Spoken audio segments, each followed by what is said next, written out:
임진년의 참혹한 병화가 삼천리 강산을 뒤덮고 무고한 백성들의 비명이 낙동강의 붉은 물결 위로 흩어지던 그 시절, 경상도 언저리의 한 퇴락한 가문에는 이명이라는 이름의 사내가 살고 있었다. 그는 본래 기계가 드높은 사대부의 자손이었으나 가세가 기울어 끼니조차 잊기 어려운 처지에 놓였고, 전란의 포화 속에서 병든 노모를 지키기 위해 처절한 사투를 벌이며 하루하루를 간신히 버텨내고 있었다.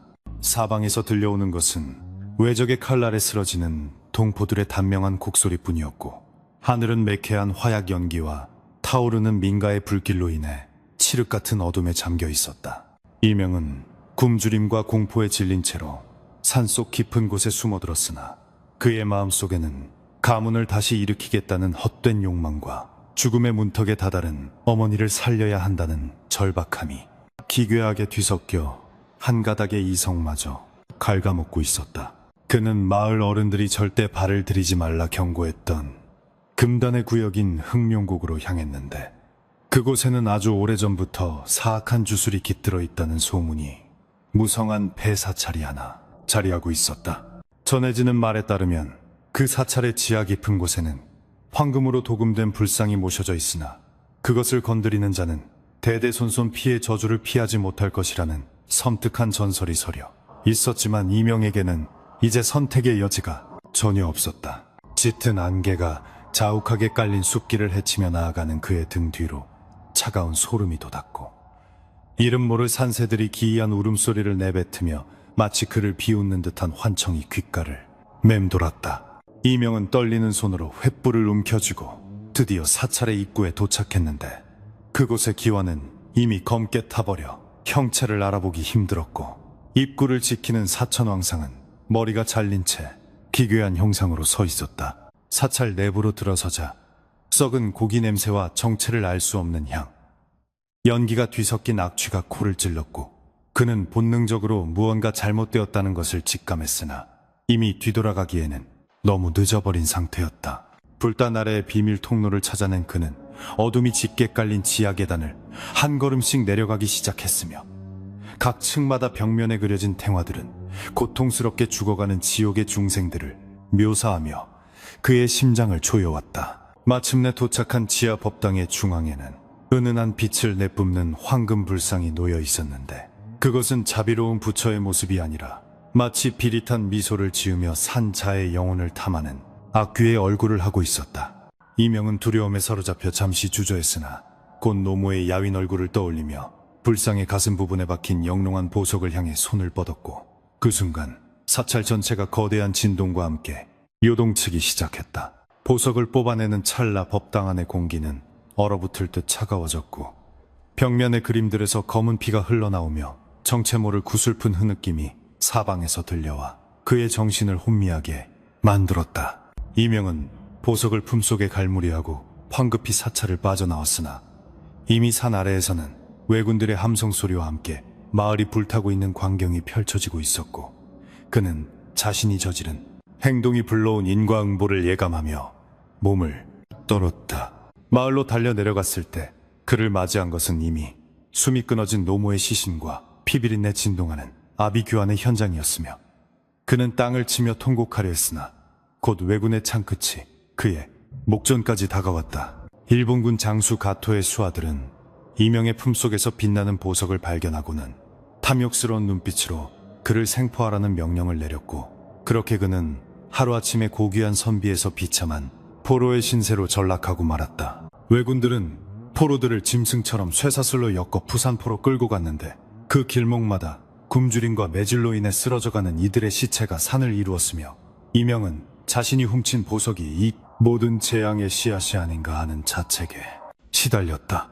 그는 쇠사슬에 묶인 채 바다를 바라보며 조국을 떠나야 하는 자신의 기구한 운명을 한탄했으나, 가슴속에 숨긴 보석은 마치 심장처럼 고동치며 그에게 알 수 없는 속삭임을 건네오고 있었다. 부산포에 도착하자 수많은 조선인 포로들이 거대한 외선에 강제로 태워지고 있었고, 그들은 일본의 노예시장으로 팔려가기 위해 좁고 어두운 선창 안에 물건처럼 쌓여 절망적인 나날을 보내야만 했다. 이명은 그 어두운 배 안에서 죽어가는 동료들의 마지막 숨결을 느끼며 인간의 존엄성이 말살되는 현장을 목격했고, 언젠가 반드시 돌아가겠다는 다짐을 했지만 그의 눈앞에 펼쳐진 바다는 끝을 알 수 없는 심연처럼 깊었다. 배가 출항하자마자 거대한 풍랑이 몰아치기 시작했고, 선실안의 포로들은 멀미와 공포에 질려 비명을 질러댔으나 이명은 품속의 보석이 내뿜는 기이한 온기 덕분에 평온을 유지하며 보이지 않는 존재와 대화를 나누기 시작했다. 그는 환상 속에서 검은 도포를 입은 사내를 보았는데, 그 사내는 이명에게 네가 가진 탐욕이 너를 이국만리로 이끌 것이니 그곳에서 피의 재단을 쌓으라는 저주 섞인 예언을 남기고 사라졌다. 일본의 규슈 해안에 도착했을 때 그를 기다리고 있었던 것은 낯선 언어와 차가운 시선뿐이었으며, 그는 다른 포로들과 함께 나가사키의 노예시장으로 끌려가 전 세계에서 몰려든 상인들 앞에 발가벗겨진 채 전시되었다.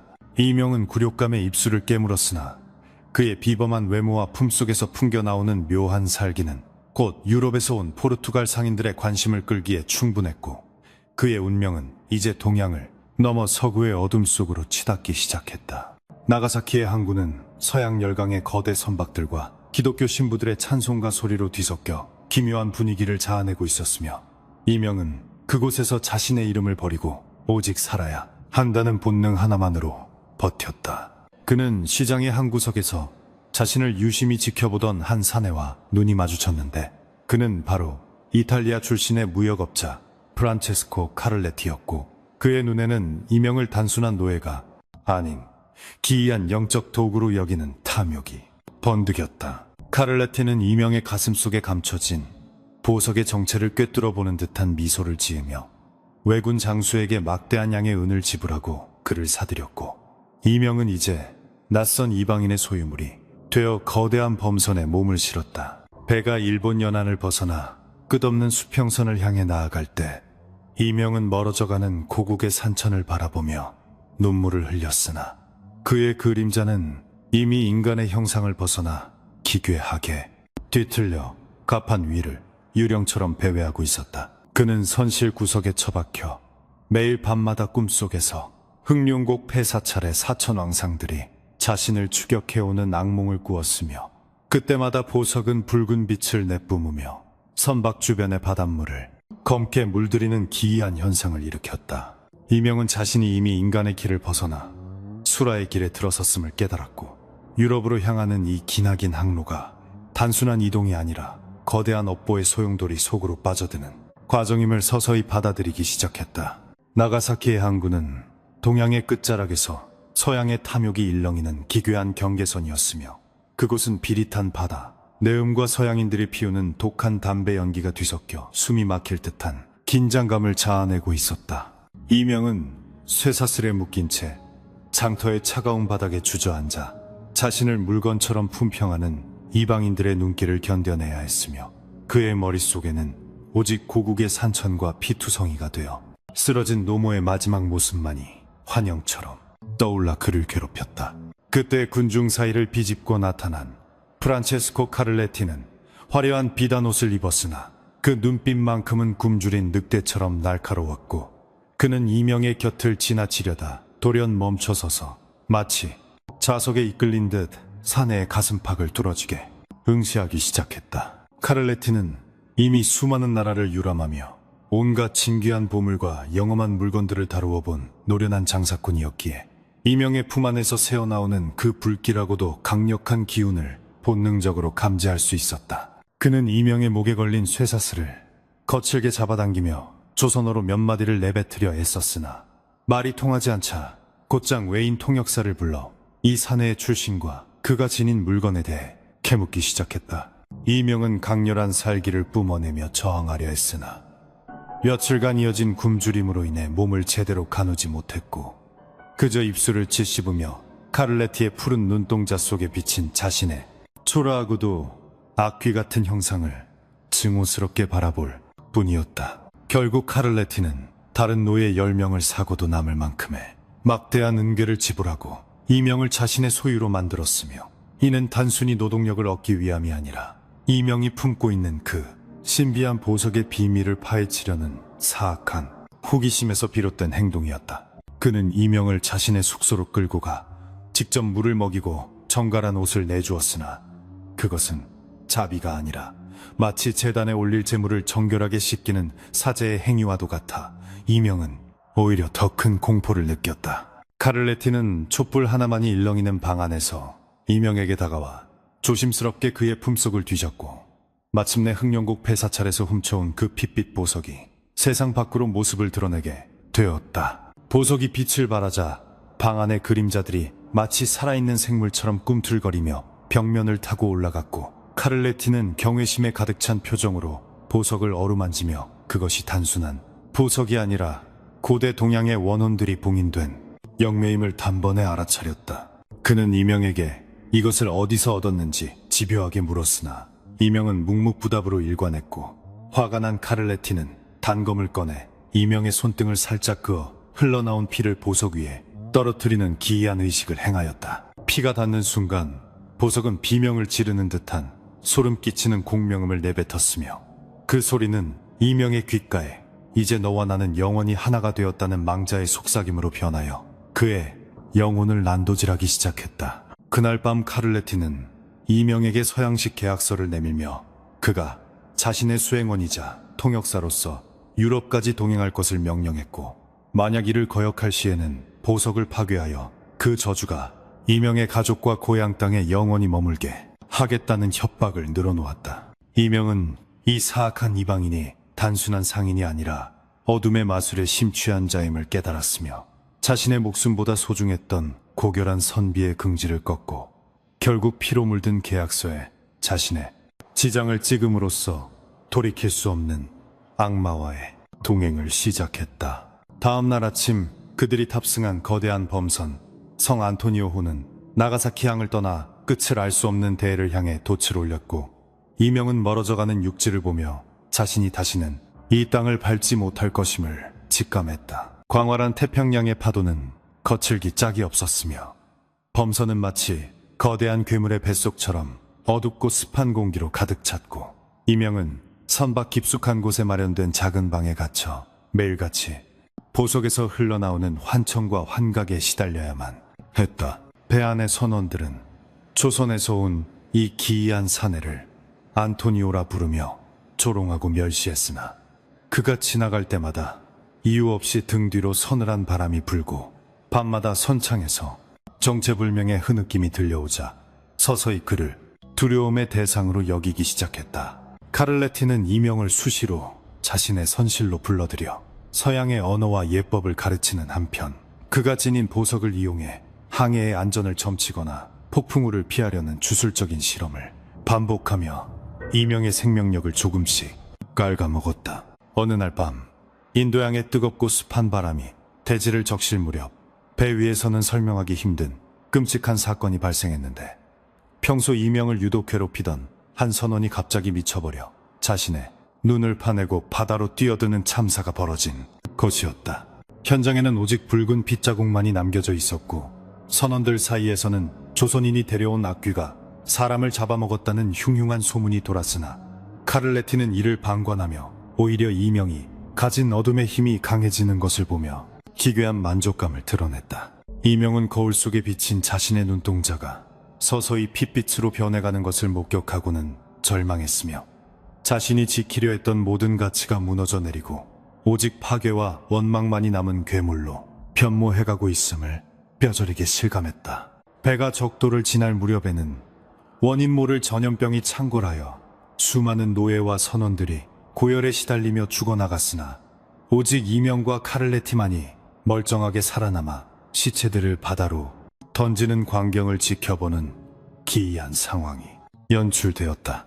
이명은 죽어가는 이들의 눈망울 속에서 자신이 흑룡곡에서 보았던 사천왕상의 분노를 읽어냈고 이 모든 죽음이 자신의 탐욕이 불러온 재물이라는 생각에 밤마다 가슴을 쥐어뜯으며 참여하려 했지만 보석은 더욱 강하게 맥동하며 그의 눈물을 말려버렸다.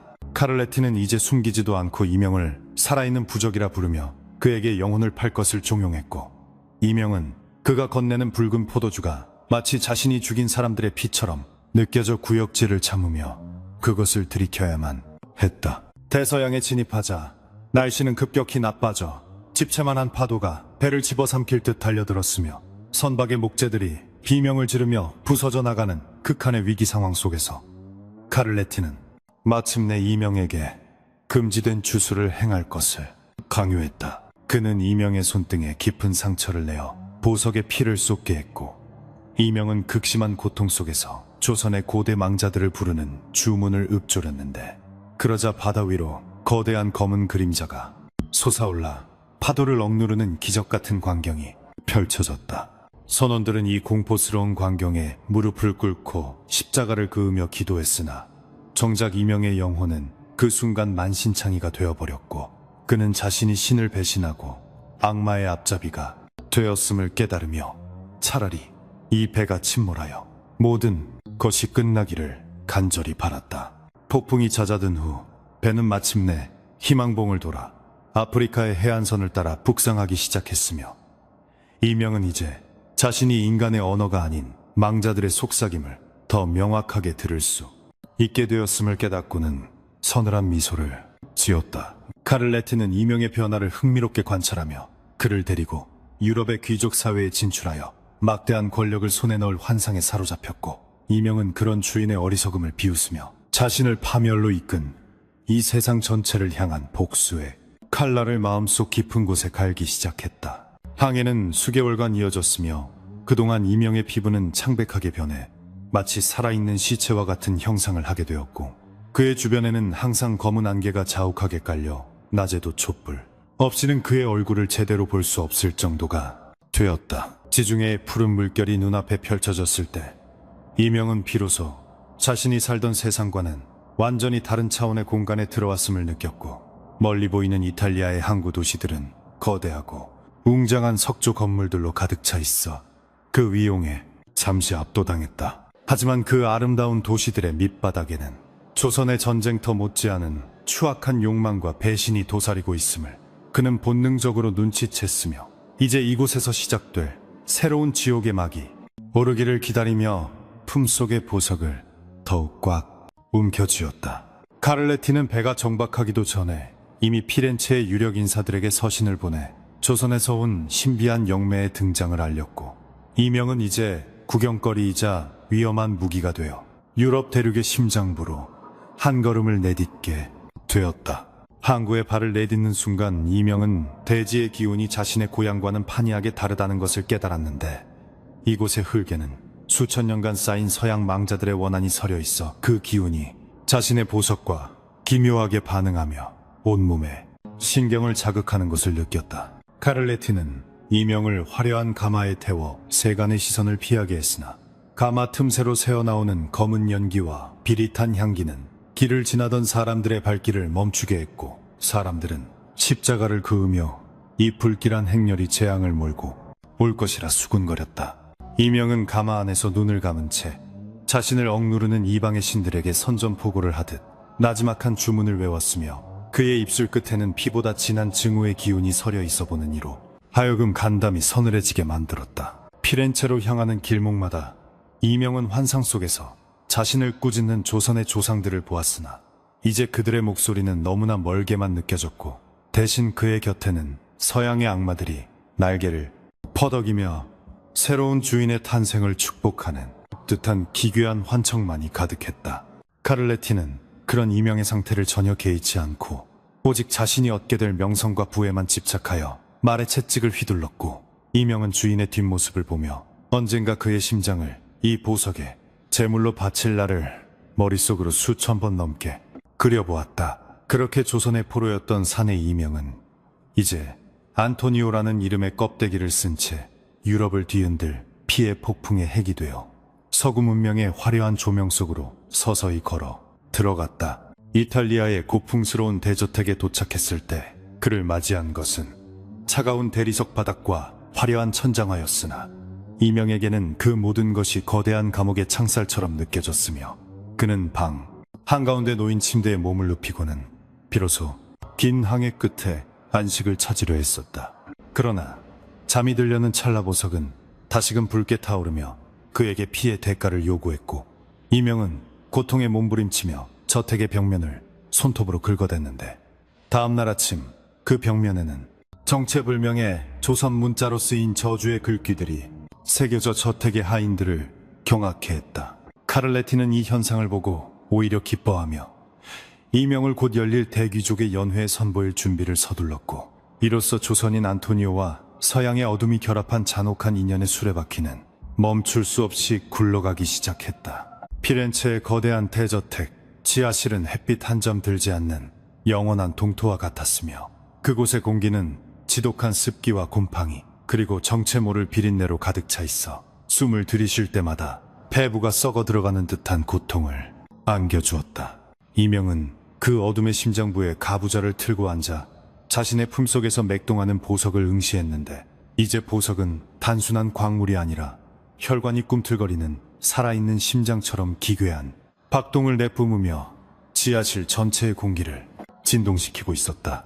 그는 자신이 흑룡곡에서 보았던 그 사천왕상의 잘린 머리가 어둠 속에서 자신을 노려보고 있다는 환각에 시달렸으며, 그럴 때마다 보석의 붉은 빛은 더욱 강렬해져 대리석 벽면에 맺힌 이슬조차 핏방울로 변하게 만드는 이적을 일으켰다. 카를레티는 이명의 상태가 깊어질수록 더욱 광기 어린 집착을 보이며 매일 밤 기이한 도구들을 들고 지하실을 찾아왔고, 그는 서양의 연금술 서적과 동양의 주술이 결합된 해괴한 의식을 치르며 이명의 영혼을 벼랑 끝으로 몰아넣고 있었다. 이명은 카를레티가 건네는 정체불명의 약물에 취해 정신이 혼미해진 채로 자신이 죽였거나 자신 때문에 죽어간 이들의 원혼이 지하실 벽을 타고 기어나오는 광경을 목격해야만 했다. 원혼들은 형체를 알 수 없는 검은 연기가 되어 이명의 몸을 휘감았고, 그들의 차가운 손길이 피부에 닿을 때마다 이명의 살점은 차갑게 얼어붙어 마치 시체처럼 창백하게 변해갔으며, 그의 입술에서는 자신도 알 수 없는 저주의 언어들이 터져나왔다. 어느 날 밤 지하실의 깊은 구석에서 정체 모를 거대한 형체가 서서히 모습을 드러내기 시작했는데, 그것은 인간의 형상을 하고 있었으나 사진은 비정상적으로 길었으며, 머리에는 조선의 도깨비와 같은 뿔이 돋아나 있는 끔찍한 형상의 귀물이었다. 이명은 그 존재가 바로 자신이 훔친 보석 안에 봉인되어 있던 흑룡곡의 악신임을 직감했고, 그 귀물은 이명의 그림자를 집어삼키며 그의 귓가에 너의 육신은 이제 나의 것이며 너의 영혼은 영원히 이 이국 땅을 떠돌며 피를 갈구하게 되리라는 사악한 선언을 남겼다. 이명은 공포에 질려 비명을 지르려 했으나 목소리는 나오지 않았고, 오직 보석에서 뿜어져 나오는 빛빛 안개가 그의 시야를 가득 채우며 그를 끝없는 심연 속으로 끌어당길 뿐이었다. 이 거대한 악의 실체가 드러나자 저택의 하인들 사이에선 원인 모를 급살이 번지기 시작했으며, 아침마다 복도에서 발견되는 시체들은 하나같이 온몸에 피가 말라붙어 비틀어진 미라와 같은 형색을 하고 있어 저택은 순식간에 공포의 도가니로 변했다. 카를레티는 이러한 참극을 목격하고도 눈 하나 깜짝하지 않은 채 오히려 이명의 능력이 완성되어 간다며 기뻐했고, 그는 이명을 곧 피렌체의 최고 권력자인 메디치 가문의 비밀 연회에 선보여 자신의 가치를 증명하겠다는 야욕을 숨기지 않았다. 이명은 주인의 광기를 보며 인간의 탐욕이 악마의 저주보다 더 끔찍할 수 있음을 깨달았고, 이제 자신은 더 이상 되돌아갈 수 없는 파멸의 길에 완전히 들어섰음을 인정하며 서서히 인간으로서의 자아를 놓아버리기 시작했다. 연회가 열리기 며칠 전부터 이명의 방 주변에는 까마귀들이 떼지어 몰려와 기괴한 울음소리를 내뱉었으며, 저택의 화려한 정원수들은 하룻밤 사이에 검게 타 죽어 마치 지옥의 풍경을 연상케 하는 흉물스러운 모습으로 변해버리고 말았다. 이명은 거울 속에 비친 자신의 모습이 이제는 인간의 것이 아님을 확인했는데, 그의 눈동자는 동공이 사라진 채 붉은 광채로 가득 찼고, 손톱은 맹수의 그것처럼 날카롭게 자라나 검은 도끼를 머금고 있어 보는 이로 하여금 영혼이 얼어붙게 만들었다. 그는 자신이 이제 안토니오란 이름의 탈을 쓴 악귀가 되었음을 느끼며 품 안의 보석을 꺼내 이빨로 깨물었으나 보석은 깨지지 않고 오히려 그의 잇몸에서 흘러나온 피를 빨아들이며 더욱 기괴한 생명력을 과시했다. 카를레티는 이명을 연회에 데려가기 위해 화려한 비단옷을 입히고 얼굴에는 서양의 가면 무도회에서 쓰이는 은색 가면을 씌웠으나 가면 틈새로 새어나오는 이명의 안광은 가릴 수 없었으며 그가 내뿜는 살기는 옷감을 뚫고 나와 주변의 공기를 얼어붙게 했다. 이명은 가마에 실려 연회장으로 향하는 내내 길가에 서 있는 사람들의 심장 박동 소리를 선명하게 들을 수 있었고 그들의 뜨거운 혈액이 내는 향기가 자신의 후각을 자극하여 참을 수 없는 갈증과 사리를 불러일으키는 것을 느끼며 몸을 떨었다. 가마 밖에서는 축제의 악사들이 연주하는 음악 소리가 요란하게 들려왔지만 이명의 귀에는 그것이 지옥의 망자들이 울부짖는 통곡 소리로 변주되어 들렸고 그는 곧 벌어질 피해 축제를 예감하며 가면 뒤에서 비릿한 미소를 지었다. 피렌체의 화려한 궁전에 도착했을 때 그곳에는 유럽 각국에서 모여든 귀족들과 고위 성직자들이 보석과 비단으로 치장한 채 오만한 자세로 모여 있었으며 카를레티는 그들 앞에서 이명을 동방의 신비한 힘을 가진 예언자로 소개했다. 귀족들은 가면을 쓴 이명의 기이한 분위기에 압도되어 숨을 죽였고 이명이 천천히 손을 들어 허공에 주문을 읊조리자 연회장의 수천 개 촛불이 일제히 꺼지며 사방이 칠흑 같은 어둠에 잠기는 이변이 발생했다. 어둠 속에서 귀족들의 경악 섞인 비명이 터져나왔으나 이명의 눈에는 그들 모두가 도살장에 끌려온 가축처럼 보였으며 보석의 힘을 빌려 소환된 흑룡곡의 그림자들이 연회장 천장을 타고 내려와 산자들의 생기를 탐하기 시작했다.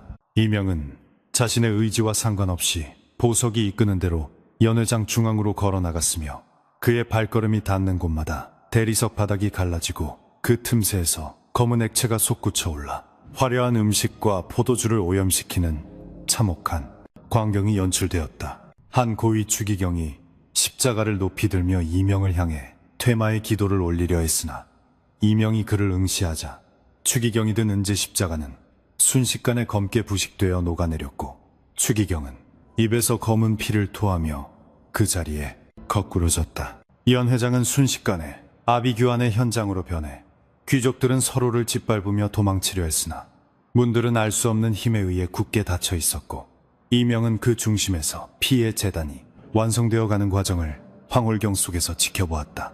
카를레티는 자신이 원했던 것보다 훨씬 강력하고 파괴적인 힘에 압도되어 구석에서 벌벌 떨고 있었으나 이명은 이제 자신의 주인이었던 사내에게 다가가 가면을 벗고 자신의 진실된 얼굴을 드러내며 차가운 목소리로 네가 원하던 동방의 신비가 바로 이것이냐 라고 물었다. 이명의 목소리는 인간의 것이 아니라 수만 명의 원귀가 한꺼번에 내뱉는 듯한 기괴한 중처음이었으며 카를레티는 그 목소리를 듣는 것만으로도 정신이 붕괴되어 자신의 도롱과 머리카락을 쥐어뜯으며 미친 듯이 웃기 시작했다.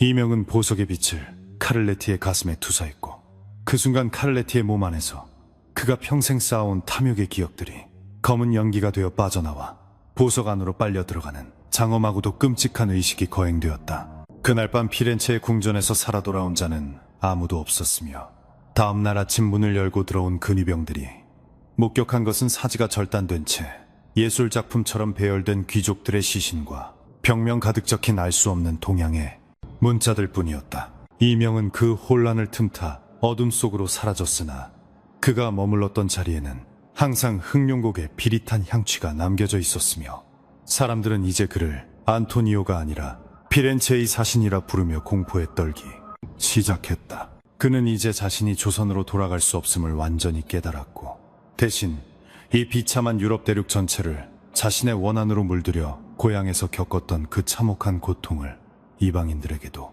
똑같이 맛보게 해주겠다는 일념 하나로 어둠의 길을 걷기로 결심했다. 도시의 지하 하수도와 버려진 사원들을 전전하며 이명은 더욱 강력한 주술을 연마했고 보석은 이제 그의 심장과 완전히 융합되어 피부 겉면으로 붉은 혈관처럼 그 형체를 드러내기에 이르렀으며 그는 매일 밤 산 사람을 납치해 그들의 영혼을 보석의 양분으로 삼았다. 그의 주변에는 그를 숭배하거나 혹은 그 힘을 이용하려는 불황자들과 범죄자들이 모여들기 시작해 일종의 어둠의 종파를 형성했으며 이명은 그들의 우두머리가 되어 도시의 권력을 밑바닥에서부터 잠식해 들어갔다. 그러나 그의 내면 한 구석에는 여전히 고향의 낙동강 물결과 노모의 인자한 미소가 단편적인 환상으로 떠올라 그를 괴롭혔고, 그럴 때마다 그는 더욱 잔혹하게 사람들을 살상하며 자신의 인간성을 말살하려 했었다. 어느 추운 겨울밤, 이명은 자신이 처음 유럽에 도착했을 때 보았던 그 다네이처 아루벤세 화실 근처를 배회하다가 자신의 운명을 예견하는 듯한 미완성된 그림 한 점을 발견하게 되었다. 그림 속의 남자는 조선의 관복을 입고 있었으나 그 그림자는 거대한 짐승의 형상을 하고 있었고, 이명은 그 그림이 단순한 초상화가 아니라 자신의 영혼이 박제된 거울임을 깨닫고는 분노와 슬픔이 뒤섞인 비명을 지르며 화실을 불태워버렸다. 불길 속에서 타오르는 자신의 형상을 보며 이명은 이것이 신이 내린 벌인지 아니면 자신이 선택한 업보인지 자문했으나, 돌아오는 것은 보석의 차가운 박동과 어둠 속에서 자신을 비웃는 사천왕상의 환청뿐이었다. 이제 피렌체는 더 이상 예술의 도시가 아니라 밤마다 비명이 끊이지 않는 저주받은 땅이 되었으며, 이명은 그 공포의 정점에서 왕처럼 군림했으나 그의 마음은 단 한순간도 평온을 얻지 못한 채 갈기갈기 찢겨 있었다. 그는 자신이 죽인 이들의 눈을 모아 목걸이를 만들고 그들의 뼈로 부적을 새기며 더욱 깊은 어둠의 심연으로 파고들었으며, 그럴수록 그의 육신은 점점 더 괴물에 가까워져 이제는 가면 없이는 대낮에 거리를 활보할 수 없는 지경에 이르렀다. 그러나 그는 멈추지 않았는데, 왜냐하면 이 피의 항해는 아직 끝난 것이 아니며 자신의 원한을 완전히 해소하기 위해서는 더 큰 재물과 더 깊은 절망이 필요함을 보석이 계속해서 속삭이고 있었기 때문이었다. 이명은 이제 로마로 향하기로 결심했는데, 그곳은 서양의 신앙이 집결된 곳이자 가장 강력한 성스러운 힘이 존재하는 곳이었기에 그곳에 심장을 찌르는 것이야말로 자신의 복수를 완성하는 길이 될 것이라 믿었다. 그는 자신을 따르는 어둠의 무리를 이끌고 황폐해진 가도를 따라 남하하기 시작했으며, 그가 지나는 마을마다 전염병과 광기가 번져나가 서양의 지도는 피로 얼룩진 새로운 역사를 써내려가게 되었다. 로마의 높은 성벽이 눈앞에 보일 때 이명은 품속에서 보석을 꺼내 하늘 높이 치켜들었고, 그 순간 구름 한 점 없던 하늘에서 검은 눈이 내리기 시작하며 대지가 통곡하는 듯한 거대한 진동이 발생하여 로마 시내를 공포로 몰아넣었다. 로마의 교황청에서는 이 미증유의 재앙을 막기 위해 전 유럽의 퇴마사들과 기사단을 소집했으나, 이명이 부리는 동방의 주술과 악귀들의 힘 앞에서는 그들의 기도문도 무용지물이었으며, 이명은 성베드로 대성당의 지붕 위에서 로마 시내를 굽어보며 마침내 자신의 복수가 정점에 달했음을 선포했다. 하지만 그 찬란한 승리의 순간에도 그의 눈에서는 핏물 섞인 눈물이 흘러내렸는데, 그것은 영원히 고향으로 돌아가지 못하는 나그네의 슬픔이자 악마가 되어버린 인간이 흘리는 마지막 인간성의 흔적이었다. 그렇게 조선인 안토니오는 서양의 심장부에서 가장 고귀하고도 추악한 피의 계약을 이행하며 영원히 끝나지 않을 저주의 주인이 되어 역사의 뒷길로 사라질 준비를 하고 있었다. 로마의 거대한 성벽은 장엄한 위용을 자랑했으나 이명에겐 그것이 마치 거대한 무덤의 비석처럼 느껴졌으며, 성문에 발을 들이는 순간 그는 수천 년간 축적된 성스러운 기운이 자신의 피부를 수만 개의 바늘로 찌르는 듯한 극심한 통증을 느꼈다. 그는 품속에서 요동치는 보석을 더욱 세게 움켜쥐며 낮게 읊조렸다. 이곳의 신들이 나를 거부하는가? 아니면 내가 이 땅의 신들을 집어삼킬 것인가? 그의 입가에는 비릿하고도 잔혹한 미소가 번졌고, 주변의 공기는 순식간에 차갑게 얼어붙어 길을 지나던 행인들이 영문도 모른 채 몸을 떨며 십자가를 긋고 발걸음을 재촉했다. 성 베드로 광장의 종소리가 울려 퍼질 때마다 이명의 혈관을 타고 흐르는 검은 도끼는 더욱 격렬하게 맥동하며 그의 이성을 갉아먹었고, 그는 자신의 심장이 더 이상 인간의 리듬으로 뛰지 않는다는 사실을 매 순간 뼈저리게 실감하며 어둠 속으로 숨어들었다.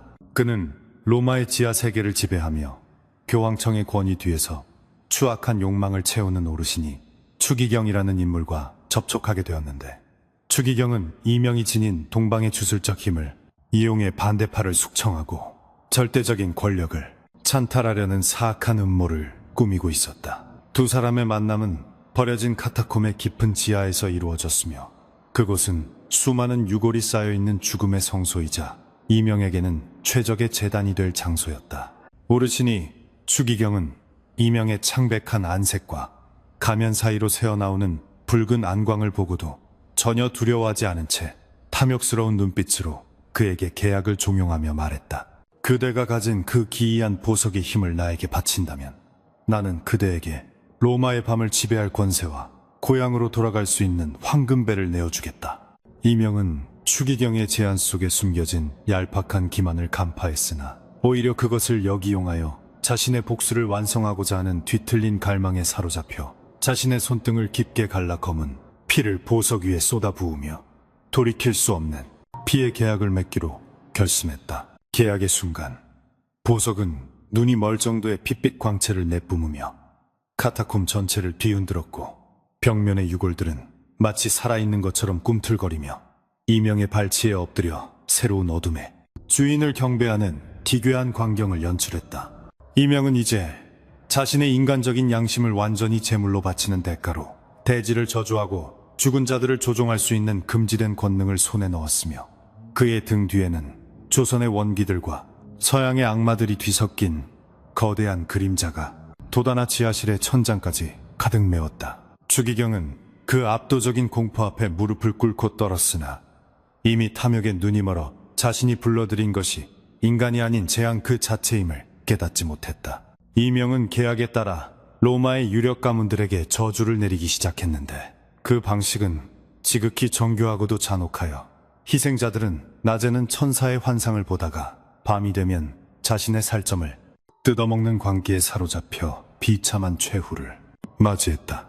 도시 곳곳에서 원인 모를 급살과 기이한 현상들이 빈번하게 발생하자 로마 시민들 사이에서는 적그리스도가 강림했다는 흉흉한 소문이 돌았고 이명은 매일 밤 성당의 높은 첨탑 위에 올라가 공포에 질린 도시를 내려다보며 자신의 고향을 짓밟았던 외적들의 함성을 로마인들의 비명으로 치환하며 기괴한 희열을 느꼈다. 그의 육신은 이제 완전히 보석의 일부가 되어 피부 위로 딱딱한 비늘 같은 것이 돋아나기 시작했으며 인간의 언어 대신 짐승의 포효와 망자의 속삭임이 그의 목소리를 대신했다. 어느 날 밤 이명은 자신의 계약자인 추기경의 저택을 방문하여 그에게 마지막 대가를 요구했는데 그것은 단순한 금전이나 권력이 아니라 추기경의 가문에 전해 내려오는 성스러운 유물인 성인의 심장을 보석에 제물로 바치라는 무리한 요구였다. 추기경은 뒤늦게 사태의 심각성을 깨닫고 근위병들을 동원해 이명을 처단하려 했으나 이명이 손을 한번 휘두르자 근위병들의 무기는 부식되어 가루가 되었고 그들의 육신은 검은 연기가 되어 사라져버리는 신비롭고도 끔찍한 일이 벌어졌다. 이명은 공포에 질린 추기경의 목을 움켜쥐고 차가운 어조로 네가 원했던 영광의 대가는 바로 너 자신의 소멸이다라고 말하며 그의 가슴에서 붉은 생명력을 직접 추출해 보석 안으로 밀어넣었다. 추기경이 쓰러진 자리에는 오직 타버린 옷가지만이 남았으며 이명은 이제 로마의 법과 종교조차 범접할 수 없는 초월적인 악의 존재가 되어 도시의 지하 깊숙한 곳에 자신의 왕국을 건설하기 시작했다. 그는 자신을 추종하는 어둠의 무리에게 피의 세례를 내리고 그들에게 조선의 고대 주술을 전수하여 로마를 서서히 죽음의 도시로 변모시켰으며 그의 발길이 닿는 분수대마다 물은 피로 변하고 성모 마리아상은 피눈물을 흘리는 이적이 일어나 신성모독의 정점을 찍었다. 이명의 내면에서는 여전히 그만하라는 노모의 애처로운 목소리가 들려왔으나 그는 자신의 가슴을 손톱으로 파헤치며 그 마지막 선의 흔적마저 강제로 도려내어 어둠 속에 던져버렸다. 로마의 교황은 이 미증유의 사태를 종결시키기 위해 전 유럽에 흩어져 있던 성기사단과 비밀 퇴마사들을 소집하여 대규모의 소탕 작전을 준비했으나 이명은 이미 그들의 움직임을 보석을 통해 낱낱이 파악하고 있었다.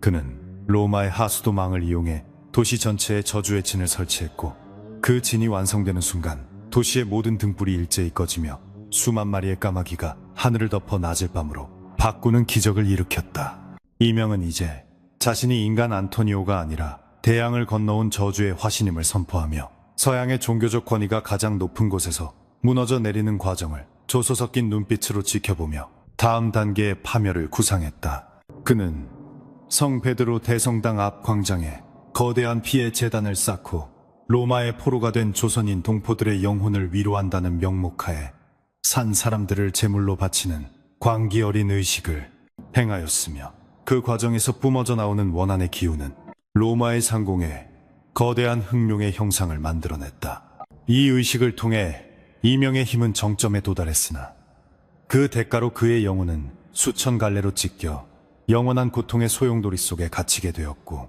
그는 승리의 함성 대신 가슴 깊은 곳에서 터져 나오는 비통한 곡소리를 내뱉으며 대리석 바닥을 피로 물들였다.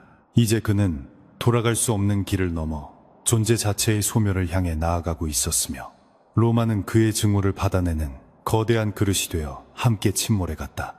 이명은 문득 거울을 보았으나 거울 속에는 아무것도 비치지 않았으며, 오직 공중에 떠있는 핏빛 보석만이 불길하게 빛나고 있는 것을 목격하고는 자신이 이미 이 세상의 존재가 아님을 다시 한번 확인했다. 그는 자신이 꿈꾸었던 복수가 결국 자신을 지워버리는 과정이었음을 깨달았지만 멈출 수 없었는데, 이미 보석과 맺은 계약은 주객이 전도되어 이제 보석이 이명의 육신을 조종하며 더 큰 피와 절망을 요구하고 있었기 때문이었다. 그는 로마의 황폐해진 거리를 걸으며 자신이 지나온 모든 길에 시체가 산을 이루는 것을 보았고, 그 시체들이 모두 고향 땅에서 죽어간 조선의 백성들처럼 보여 미친 듯이 울부짖으며 자신의 머리를 벽에 치시게 됐다. 결국 이명은 로마의 심장부인 판테온 신전에 난입하여 그곳의 신성한 불꽃을 꺼뜨리고 자신의 어둠으로 그 공간을 채웠으며, 그곳에서 마지막으로 신과 악마 모두를 향한 거대한 저주를 퍼부으며 자신의 생명력을 폭발시켰다. 이 폭발로 인해 로마의 중심부는 초토화되었고 수많은 건축물이 붕괴되었으나, 이명은 그 잔해 속에서도 죽지 않은 채 더욱 기괴한 형상으로 다시 피어올라 영원불멸의 저주가 되었음을 증명했다. 그는 이제 고통조차 느낄 수 없는 무감각의 경지에 이르렀으며, 오직 세상이 멸망할 때까지 계속될 피의 순환만을 기다리며 로마의 무너진 성벽 뒤로 서서히 자취를 감추었다. 교황청의 연대기 작가들은 이 시기를 동방의 재앙이라 기록하며 그 실체에 대해 언급하는 것조차 금기시했으나, 이명이 남긴 저주의 흔적은 로마의 골목마다 깊게 새겨져 수백 년이 지난 후에도 밤마다 기이한 통곡 소리를 만들어냈다. 이명은 이제 안토니오라는 이름도 이명이라는 이름도 잃어버린 채 오직 피의 계약자라는 공포의 대명사로만 기억되게 되었으며, 그의 이야기는 서양의 어둠 속에 깊숙이 박힌 가시가 되어 잊을만 하면 다시 돋아나산. 그렇게 한 조선인 노예의 처절한 복수극은 서양 문명의 요람 위에서 가장 잔혹한 형태로 마침표를 찍으며 영원한 어둠의 전설로 남게 되었다. 이명은 마지막으로 자신이 흑룡곡에서 보았던 그 부처의 미소를 떠올렸으나, 이제 그 미소는 자신의 얼굴 위에 그대로 전이되어 있었고, 그는 자신이 구원하려 했던 세상이 사실은 자신이 파괴해야 할 지옥이었음을 깨달으며 차가운 웃음을 터뜨렸다. 그의 주변에는 이제 로마의 망령들이 모여들어 새로운 제국을 선포하듯 그를 애워쌌으며, 이명은 그들의 왕이 되어 영원히 지지 않는 피의 태양 아래 군림하며 자신의 업보를 감내하기로 했다. 이 거대한 비극의 소용돌이 속에서 오직 보석만이 변치 않는 광채를 내뿜으며 다음 세대의 탐욕스러운 주인을 기다리고 있었고, 로마의 밤은 그 어느 때보다 깊고도 잔인한 어둠에 잠겨 있었다. 로마를 피로 물들였던 참극은 어느새 안개 너머의 전설이 되었고, 이명은 이제 안토니오 꼬레아라는 세례명 뒤에 자신의 본색을 감춘 채 예술과 탐욕의 도시 피렌체의 명사로 거듭났다. 그가 입은 조선의 도포는 이방의 귀족들에겐 이국적인 우아함으로 비쳤으나, 그 옷자락이 스칠 때마다 풍기는 비릿한 피 냄새와 소름 끼치는 살기를 알아채는 자는 아무도 없었다. 그는 메디치 가문의 비호를 받으며 화려한 궁전의 객실에 머물렀지만, 그가 머무는 방은 대낮에도 촛불 없이는 형체를 알아볼 수 없을 만큼 짙은 어둠이 깔려 있었으며, 그 어둠 속에서는 항상 정체 모를 구슬픈 흐느낌이 들려왔다. 당대 최고의 화가로 칭송받던 피터 파울 루벤스는 이 기이한 동양인의 소문을 듣고 그의 초상화를 남기기 위해 피렌체를 방문했으며 이명과 대면하는 순간 그는 자신의 화필이 감히 담아낼 수 없는 심연의 공포를 목격했다. 루벤스는 이명의 눈동자 속에서 수천 명의 원기가 울부짖는 지옥의 풍경을 보았으나 화가로서의 욕망은 그를 멈추게 하지 못했고 그는 떨리는 손으로 붓을 들어 캔버스 위에 조선의 관을 쓴 사내를 그려나가기 시작했다.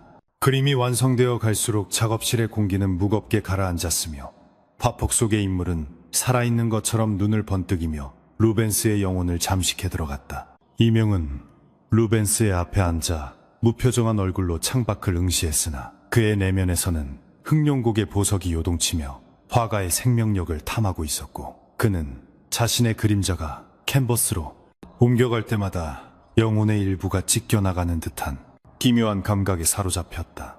루벤스는 붓질을 멈추지 못한 채 홀린 듯이 그림을 그려나갔는데 어느 순간 그는 자신이 그리는 것이 사람이 아니라 형체 없는 악귀의 형상임을 깨닫고는 비명을 지르며 붓을 내던졌다. 하지만 그림 속의 안토니오는 이미 비릿한 미소를 지으며 화가를 조롱하고 있었으며 루벤스는 그날 이후 매일 밤마다 자신의 등 뒤에서 조선의 언어로 속삭이는 환청에 시달려야만 했다. 이 시기 이명을 로마에서 피렌체로 이끌었던 프란체스코 카를레티는 다시금 탐욕의 노예가 되어 이명의 등에 박힌 보석을 호시탐탐 노리고 있었으며 그는 피렌체의 지하 종교 단체인 검은 태양과 결탁하여 이명을 배신할 음모를 꾸몄다. 카를레티는 이명이 가진 권능이 이제 자신을 위협할 정도로 커졌음을 직감하고는 그를 영원히 봉인하여 그 힘을 온전히 자신의 것으로 만들고자 했으며 그는 금지된 연금술과 동양의 사악한 부적들을 수집하여 이명을 처단할 완벽한 덫을 놓기 시작했다. 이명은 주인의 배신을 이미 감지하고 있었으나 오히려 그 배신이 가져올 피해 축제를 기대하며 묵인하는 잔혹함을 보였다. 피렌체의 달이 붉게 물든 어느 깊은 밤 카를레티는 이명을 비밀스러운 지하 예배당으로 유인했고 그곳에는 이미 검은 사제복을 입은 자들이 기괴한 주문을 읊조리며 은으로 만든 사슬과 성수를 준비한 채 이명을 기다리고 있었다. 이명이 예배당 중앙에 발을 들이는 순간 바닥에 새겨진 거대한 마법진이 빛을 발하며 그의 움직임을 구속했고 카를레티는 승리감에 도취하여 단검을 치켜들고 이명에게 다가와 너의 그 저주받은 보석은 이제 나의 신을 위한 제물이 될 것이다라고 광기 어리게 선포했다. 그러나 이명은 그저 가소롭다는 듯이 고개를 들어 카를레티의 눈을 정면으로 응시했다. 이명의 눈에서 뿜어져 나온 붉은 안광은 예배당의 성스러운 기운을 단숨에 오염시켰고 그가 내뱉은 한마디의 조선어 주술은 사제들의 고막을 찢어 놓으며 그들을 공포의 도가니로 몰아넣었으며 이명은 자신을 묶고 있던 은사슬을 종이장처럼 끊어버리고 서서히 공중으로 떠올랐다. 그는 품속에서 보석을 꺼내 하늘 높이 치켜들었고 그러자 예배당의 천장이 무너져 내리며 그 틈새로 흑룡곡의 검은 용이 형상화된 거대한 그림자가 내려와 사제들의 육신을 하나둘씩 집어삼키기 시작했다. 카를레티는 자신이 저지른 어리석음을 뒤늦게 깨닫고 무릎을 꿇으며 자비를 구걸했으나 이명의 손은 이미 그의 가슴을 관통하고 있었다. 이명은 카를레티의 뜨거운 심장을 움켜쥔 채 그의 귓가에 너의 탐욕이 나를 이곳으로 불렀으니 이제 그 대가로 너의 가문 전체가 멸문하는 것을 지옥에서 지켜보라고 저주를 퍼부었으며 카를레티의 몸은 순식간에 검게 부식되어 재가 되어 흩어졌다. 예배당은 피의 바다가 되었고 이명은 그 중심에서 미친 듯이 웃으며 자신의 복수가 이제 서양의 핵심부까지 도달했음을 선포했으나 그의 웃음소리에는 지독한 허무함과 고독이 서려 있었다. 그는 이제 인간으로서의 감정을 거의 상실한 채 오직 파괴와 살육을 통해서만 자신의 존재 가치를 확인하는 괴물이 되어버린 것이었다. 그날의 참극 이후 피렌체 전역에는 원인 모를 역병이 돌기 시작했고 사람들은 이것이 조선에서 온 사신의 저주라며 안토니오를 두려워하며 집 밖으로 나오지 않았으며 메디치 가문조차 통제할 수 없는 이 거대한 어둠 앞에 굴복하여 이명을 도시의 주인처럼 대접했다. 이명은 피렌체의 가장 높은 성곽에 앉아 도시를 내려다보며 자신이 지배하는 이 땅이 결국은 거대한 무덤에 불과함을 깨달았고 그는 문득 고향의 낙동강가에서 빨래를 하던 여인들의 노랫소리를 떠올리려 애썼으나 들려오는 것은 오직 시체들이 부패하며 내는 가스 소리뿐이었다. 그의 권력은 정점에 달했으나 그의 영혼은 그 어느 때보다 빈곤하고 황폐해져 있었다. 그는 이제 자신의 힘을 이용해 조선으로 돌아갈 길을 찾으려 시도했으나 보석은 그에게 오직 서쪽으로 더 나아갈 것만을 강요했고, 이명은 자신이 보석의 주인이 아니라 그저 보석이 부리는 노예에 불과하다는 사실에 절망하며 자신의 팔을 손톱으로 찢어냈다. 상처에서는 붉은 피 대신 검은 진물이 흘러나왔고, 그 진물은 땅에 닿자마자 독초를 피워내며 주변의 생명력을 앗아갔으며, 이명은 자신이 존재하는 것 자체가 이 세상에 대한 거대한 죄악임을 통감하면서도 멈출 수 없는 파멸의 전차에 몸을 실은 채 로마를 넘어 더 먼 곳을 향해 시선을 돌렸다. 그의 그림자는 이제 피렌체 전체를 덮을 만큼 거대해져 도시의 태양마저 가려버렸다. 이 무렵 이명의 정체를 의심하던 한 젊은 수사가 그의 방에 몰래 잠입했다가 이명이 조선의 문자로 벽면 가득 적어 내려간 인과응보라는 글귀를 발견했고, 그 글귀에서 뿜어져 나오는 원한에 질식하여 미쳐버리는 사건이 발생했다. 수사는 거리로 뛰쳐나가 동방의 용이 서양의 십자가를 씹어먹고 있다고 울부짖으며 자신의 혀를 깨물었고, 이 사건은 피렌체 시민들에게 씻을 수 없는 공포를 심어주어 이명은 이제 신성 불가침의 존재로 군림하게 되었다. 이명은 사람들의 공포를 자양분 삼아 더욱 강력한 주술을 완성해 갔으며, 그의 주변에는 항상 검은 안개와 까마귀 떼가 구름처럼 몰려다녀 그가 지나는 길은 언제나 밤처럼 어두웠다. 배신과 공포로 점철된 피렌체의 나날들 속에서 이명은 우연히 루벤스가 완성한 자신의 초상화를 다시 보게 되었는데, 그림 속의 자신은 이미 인간의 형상이 아니라 반인반수의 괴물로 묘사되어 있는 것을 보고는 묘한 해방감을 느꼈다.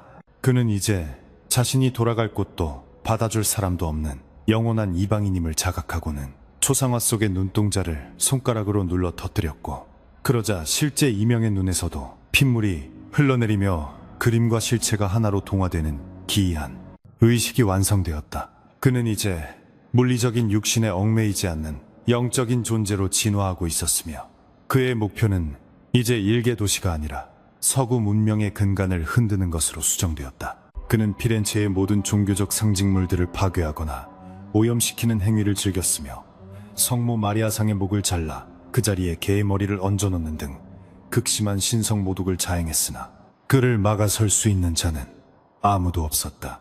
이명의 저주는 이제 피렌체를 넘어 토스카나 지방 전체로 번져나갔고, 농작물은 밭에서 썩어 문드러졌으며, 갓 태어난 아이들은 동양인의 눈매를 닮은 채 기이한 울음소리를 내며 태어나는 등 자연의 섭리조차 뒤틀려버리고 말았다. 이명은 이 모든 혼돈을 지켜보며 자신이 흑룡곡에서 느꼈던 그 절대적인 절망을 서양인들도 똑같이 공유하게 된 것에 대해 기괴한 만족감을 느끼며 보석을 어루만졌다. 어느 날 밤, 그는 자신의 방을 찾아온 메디치 가문의 수장을 향해 차가운 미소를 지으며 너희가 가진 황금은 이제 아무런 가치가 없으며 오직 너희의 영혼만이 나의 갈증을 채울 수 있다고 경고했고, 그날 이후 메디치 가문의 일원들은 하나둘씩 의문사를 당하거나 행방불명되었다. 피렌체는 이제 화려한 예술의 도시가 아니라 이명이 다스리는 죽음의 왕국으로 전락했으며, 거리는 시체를 치우는 종소리만이 가득한 지옥으로 변모해갔고, 이명은 그 중심에서 피로 빚은 왕관을 쓴 채 홀로 고독한 축배를 들었다.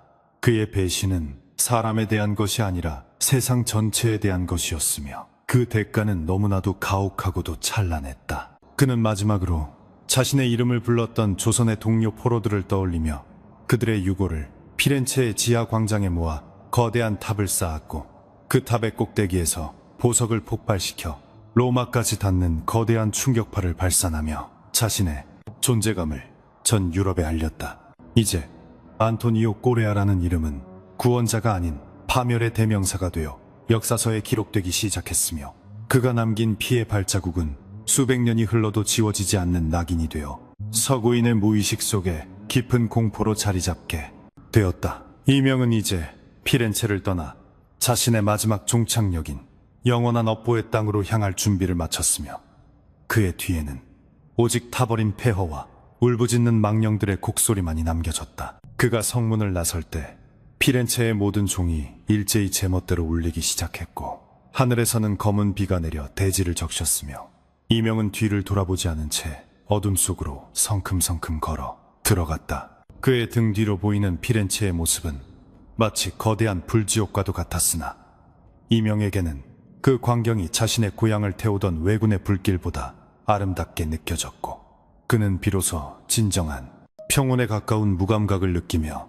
발걸음을 재촉했다. 그렇게 조선인 이명의 서양 유랑기는 이제 신화를 넘어선 악몽의 장으로 접어들고 있었으며 그가 남긴 공포의 유산은 영원히 끝나지 않을 저주가 되어 대륙을 떠돌게 될 운명이었다. 로마의 거대한 성벽 아래로 칠흑 같은 그림자가 길게 늘어질 때 안토니오는 자신의 생명력이 이제 한계에 다다랐음을 직감하며 성베드로 대성당의 웅장한 돔을 향해 비틀거리는 발걸음을 옮겼다. 그의 품 안에서 맥동하는 핏빛 보석은 이제 육신과 완전히 하나가 되어 가슴팍을 뚫고 나와 기괴한 안광을 내뿜고 있었으며 그가 숨을 내쉴 때마다 대기 중의 성스러운 기운은 검게 부식되어 악취를 풍기는 안개로 변해 도시에 좁고 어두운 골목마다 가득 메우기 시작했으나 그를 막아설 자는 아무도 없었다.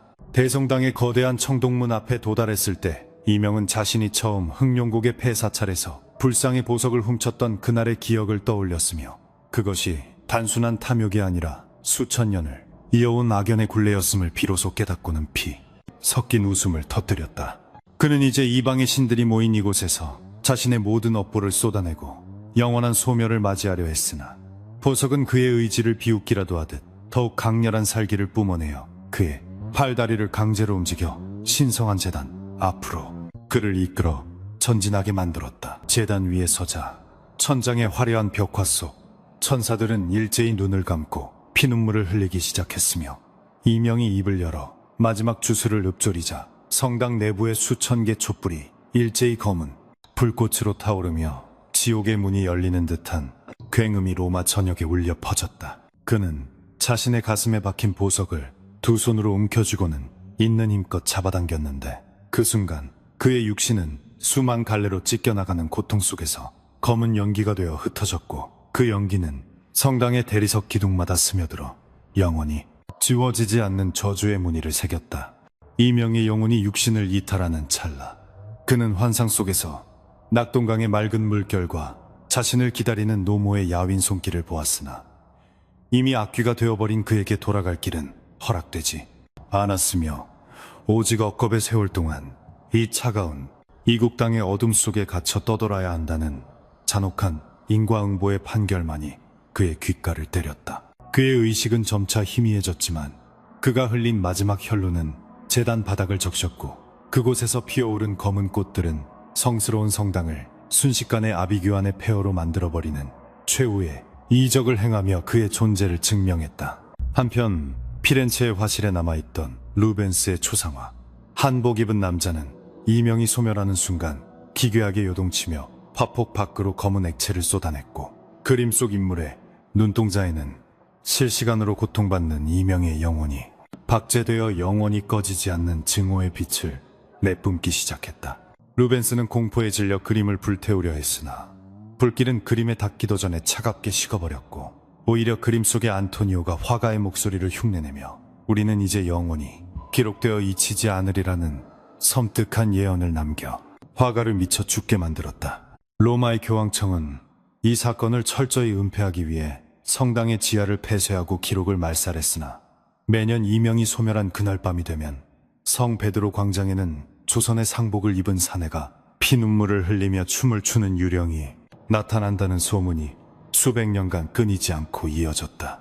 사람들은 그를 안토니오라 부르며 기도를 올렸으나 그 기도는 성스러운 신에게 닿지 못하고 오직 지하 깊은 곳에 잠든 보석의 박동만을 일깨웠으며 이명의 저주는 그렇게 유럽의 역사 밑바닥에 깊이 뿌리 박힌 채 새로운 희생자의 탐욕을 조용히 기다렸다. 이명은 죽어서도 안식을 얻지 못한 채 자신의 고향을 향해 손을 뻗었으나 그의 손에 잡히는 것은 오직 차가운 대서양의 바닷물과 죽은 선원들의 원혼뿐이었으며 그는 이제 자신이 서양과 동양 사이를 떠도는 영원한 경계인이자 재앙의 상징이 되었음을 받아들였다. 그의 이름은 역사서의 여백에 아주 작은 흔적으로 남았지만 그가 남긴 피의 흔적은 유럽의 화려한 궁전과 성당들의 그림자 속에 여전히 살아 숨쉬며 인간의 욕망이 얼마나 끔찍한 괴물을 탄생시킬 수 있는지에 대한 살아있는 증거가 되어 후세의 경고를 보냈다. 인과응보라는 무거운 짐을 진 채 안토니오 꼬레아는 이제 실존하는 인물이 아닌 영원히 끝나지 않는 괴담의 주인공으로 남았으며 그가 조선을 떠나 유럽의 노예로 팔려가기까지의 비극은 단순한 고난이 아니라 인류가 지닌 원죄의 거울이 되어 우리를 비추고 있었다. 그는 이제 어둠 속에서 조용히 눈을 뜨고 자신을 바라보는 후대인들의 영혼을 응시하며 또 다른 탐욕이 머리를 치켜들 때마다 보석의 붉은 빛을 반짝이며 다가올 파멸의 시간을 준비하고 있었으니 이것이 바로 그가 선택한 영원한 업보의 끝이자 시작이었다. 결국 대양을 건너온 조선의 원호는 서구 문명의 화려함 속에 자신을 박제함으로써 결코 지워지지 않는 낙인이 되었으며 우리는 루벤스의 초상화를 볼 때마다 그 인자한 표정 뒤에 숨겨진 핏빛 절규와 흑룡곡 폐사찰의 불길을 떠올리며 몸서리치게 된다. 역사라는 이름의 장막 뒤에서 이명은 오늘도 피비린내 나는 조선의 바람을 그리워하며 로마의 지하 카타콤을 배회하고 있으며 그의 끝나지 않는 이야기는 달빛이 사라진 밤마다 누군가의 귓가에 차가운 속삭임으로 다가와 인과응보의 무서움을 다시금 각인시키고 있는 것이다. 세월이 흘러 21세기에 이르러서도 그 보석의 행방을 쫓는 비밀스러운 결사들이 존재한다는 소문이 무성하며 안토니오 꼬레아의 후손이라 주장하는 이들이 로마의 거리에서 기이한 의식을 행한다는 목격담이 전해지는 것은 그의 저주가 아직 완성되지 않았음을 시사한다. 이명은 이제 전설이 되었으나 그의 증오는 여전히 유효하며 동양의 고요한 아침의 나라에서 온 이 비극적인 사내의 이야기는 서구의 자만심을 무너뜨리는 가장 날카로운 칼날이 되어 영원히 역사의 어둠 속에서 번뜩이며 우리를 지켜보고 있을 것이니 삼가 고인의 원혼을 달래려 하지 말라. 그는 구원을 원한 것이 아니라 오직 동등한 파멸을 원했을 뿐이었고 그 목표를 달성한 지금에야말로 진정한 수라의 왕으로서 군림하고 있는 것이니 그가 머무는 어둠 속으로 발을 들이는 자는 누구나 자신의 영혼을 담보로 잡혀야만 할 것이다. 조선의 흙을 밟지 못한 채 이국의 대리석 아래 잠든 그의 원한은 이제 하나의 거대한 주술적 체계가 되어 유럽의 지맥을 뒤흔들고 있으며 인과응보의 수레바퀴는 오늘도 피를 머금고 천천히 돌아가며 새로운 희생양을 향해 소리 없이 굴러가고 있음을 잊지 말아야 한다.